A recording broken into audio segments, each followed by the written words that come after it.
Boa noite. Aqui quem fala é Anaíde Fátima Martins. Eu sou estudante do 4º semestre de Filosofia noturno, no período noturno, da Universidade São Judas Tadeu, na unidade da Moca. Nós vamos fazer agora, nesse momento, uma videoaula sobre a mitologia. Então eu vou ler primeiro um texto que eu mesma escrevi, né, para falar sobre a mitologia grega. A mitologia grega, ela foi datada no ano de 700 antes de Cristo, que é o período conhecido como mitologia grega.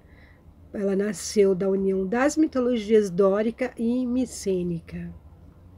A Grécia Antiga, ela era politeísta, ou seja, ela não acreditava num deus único, e sim em múltiplos deuses. Os gregos não eram tidos como religiosos, eles não tinham escrituras sagradas, eles também não...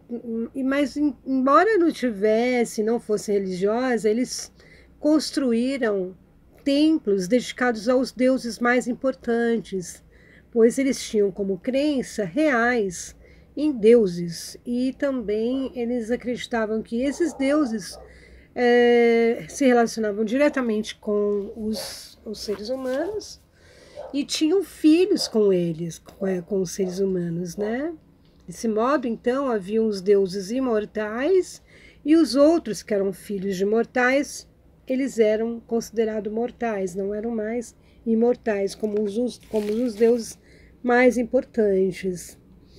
Os deuses, eles eram semelhantes aos seres humanos em sentimentos como ira, inveja, raiva, luxúria, vaidade, amor, paixão, bondade, benevolência, coragem, vingança. A Grécia Antiga, ela influenciava os diferentes povos por causa da sua civilização e também pelo desenvolvimento do seu comércio, o qual se dava entre as cidades à margem do Mediterrâneo. Os gregos, eles produziam artesanatos, instrumentos musicais, eles fabricavam couro, fabricavam metal, eles produziam tecidos, eles trabalhavam muito com os instrumentos, eles faziam instrumentos musicais, né? Então eles faziam flautas, tamborins, tamboretes, que eram utilizados tanto pelos músicos como pelos poetas também para a recitação de seus poemas. Além disso, o povo grego, ele também produzia, ele cultivava a uva para a fabricação de vinhos, as oliveiras para a fabricação dos azeites e o trigo, né, as plantações de trigo para fazer o pão. Eles tinham também eles dedicavam-se à pintura, né, e criavam pequenos animais de pequeno porte. E eles tinham uma moeda própria que era a dracma.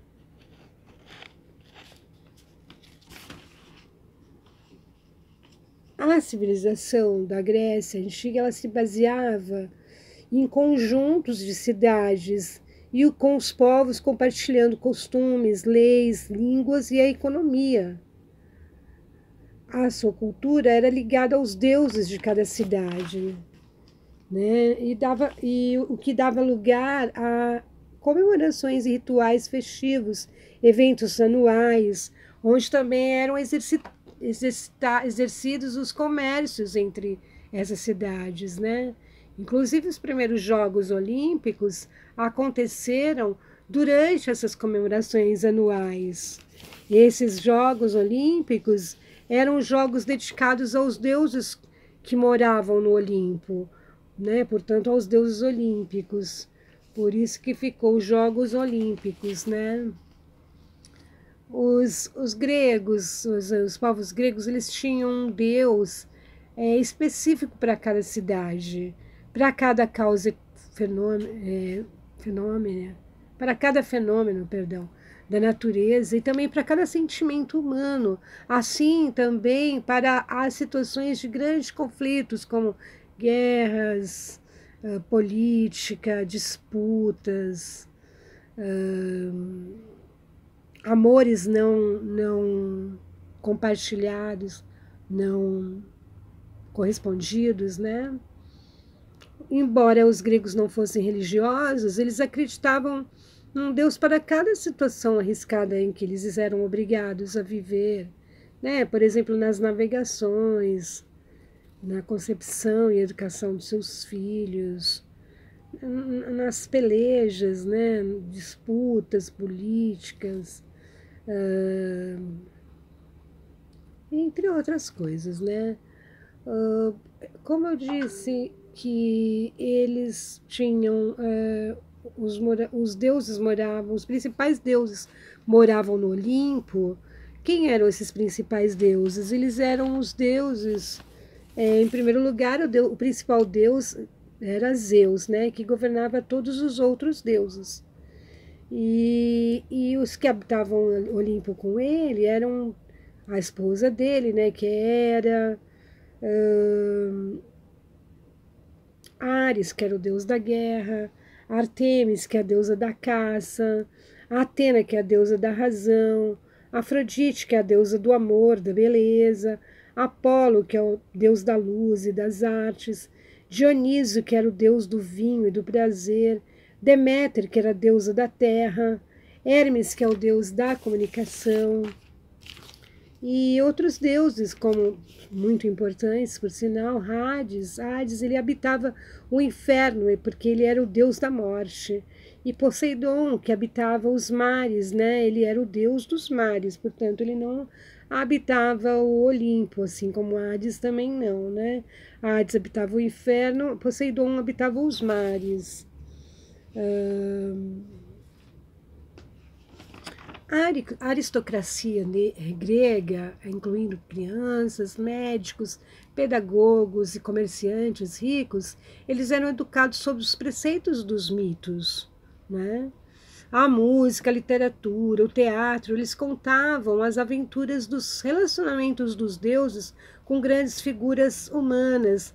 Muitas vezes eram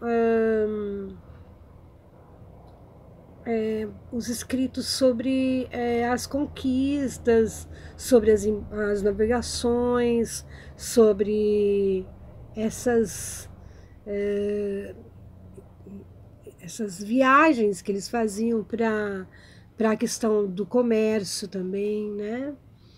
E até para todas as situações existiam os deuses, né? Inclusive até para pessoas que não participavam das cidades como cidadãs, que seriam as mulheres e os escravos. Eles tinham em Dionísio seu deus protetor, né? Que eles cultuavam em orgias com vinho, com diversão, música, né? É visto como o culto à beleza corpórea dos gregos como uma oração, como um ode ao Apolo, né? Que é o rei da beleza, né? Das artes, e tinha um significado político, né? Essa beleza corpórea, que tinha que era de uma benfeitoria para a questão pública, né? Para o bem-estar social. Se você tem os cidadãos perfeitos, com corpos perfeitos, com a saúde perfeita, né? Com a estética trabalhada, bem talhada, com os músculos, né? Com as veias saltando, os músculos saltando na pele. Isso significava que os cidadãos eram pessoas prósperas, pessoas que tinham trabalho, que tinham alimento, que louvavam seus deuses, e então era tido como um fator político. O culto, então, à beleza corpórea, então, não era uma questão simplesmente estética de vaidade, né? Foi com o advento dos mitos que se construiu a história da origem do mundo. Assim, com os mitos, então, você tinha as respostas para as indagações, para os questionamentos humanos, tipo, quem sou eu? Para onde eu vou? O que eu estou fazendo aqui? Para que todas essas coisas? Para que servem os rios, os mares, o ar, as montanhas, as relvas, os alimentos? Como se dá tudo isso, né? O que é o mundo, né? Quem somos nós no mundo, né? Tudo isso, veja bem, a gente está falando algumas as questões humanas, as indagações humanas, as reflexões humanas que nos fazem diferentes dos animais, porque os animais estão aqui, eles aceitam a existência de modo pacífico, né, passivo no caso, porque a eles não cabem o pensamento, né? Diferentemente de nós, seres humanos, que temos o pensamento que nos faz questionar acerca de nossa própria existência.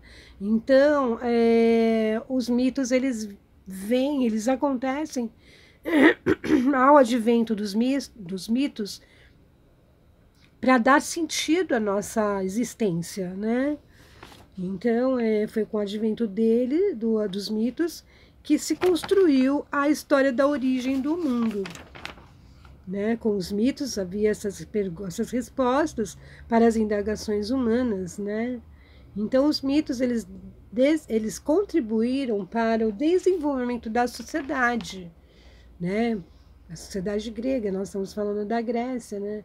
Contribuíram para o desenvolvimento da política, da questão ética, das relações, né, entre as pessoas, das leis para a convivência pacífica entre os povos, né? Então, os mitos eram como as leis oficiais, né, para garantir, né, por exemplo, para garantir uma paz, né, uma harmonia entre as pessoas, entre os povos, entre as pessoas que se relacionavam, né? Então, por exemplo, quem roubasse seria punido, né, pelos deuses. Então, eles não roubavam, né? Então, assim, nesse sentido, os mitos, eles são os primeiros tratados da ética, né? Eles vão falar sobre a questão de caráter, né? Mostrado o bem e o mal, né? A partir dos deuses também, né? Quando as deusas brigam, né? Por estarem quererem aparecer mais do que cada uma mais bonita que a outra. Então vai falar sobre a vaidade humana, né? Sobre o amor, né? Quando se fala das paixões, né? Entre os deuses. E não só entre os deuses, mas como os deuses e as humanas e os humanos, levanta questionamento a respeito das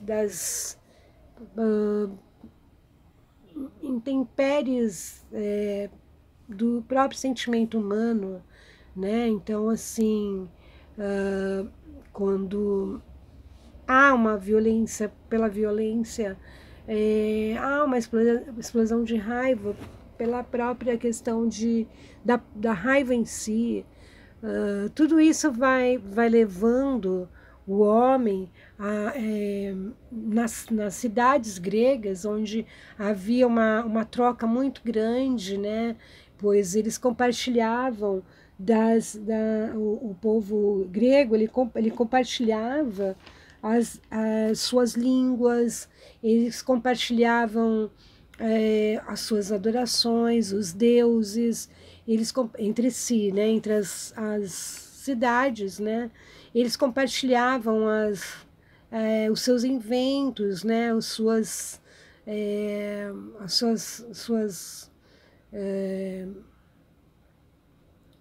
os seus pontos culturais, né? Suas peças de teatro, a sua língua, as suas músicas, seus poemas. Isso fez com que, pouco a pouco, fosse sendo trocada a questão dos mitos pela razão, né? Então o homem ele acaba deixando de acreditar nos mitos quando ele percebe a existência da razão, né? E outros elementos da natureza, assim como ele também começa a ter a percepção da sua capacidade de argumentar, né? Então, assim, as cidades, as polis, né, conhecida como polis na Grécia, elas vão desenvolvendo formas de linguagem na qual o homem começa a se questionar, mas um chega com uma ideia, com um pensamento já pronto, constituído da razão, e começa a perceber e falar sobre... Não, mas... quem originou a vida não foram os deuses, não foi Zeus, não é por conta de Zeus permitir ou deixar de permitir que essas coisas acontecem, essas coisas que a gente pensa nas tempestades, na seca, nas intempéries da natureza, né, nos fenômenos da natureza. Por que se perde a guerra? Por falta de estratégia. Então você, né, começa a surgir a argumentação, os homens que são os homens que têm uma riqueza, então para isso eles conseguem deixar todos os seus afazeres para seus escravos darem conta. Eles se encontram na praça, né? Na praça da cidade, cada suas cidades, e começam a debater e falar sobre os seus pensamentos, então dando vazão à razão, né? Percebendo a consciência e, partindo do pensamento, constrói a filosofia, né? Que realmente assume o papel de explicar os motivos e razões para a existência do homem, né, das coisas e do mundo. Mas isso aí a gente vai falar uma próxima aula. É isso. Boa tarde para todos. Muito obrigada pela atenção.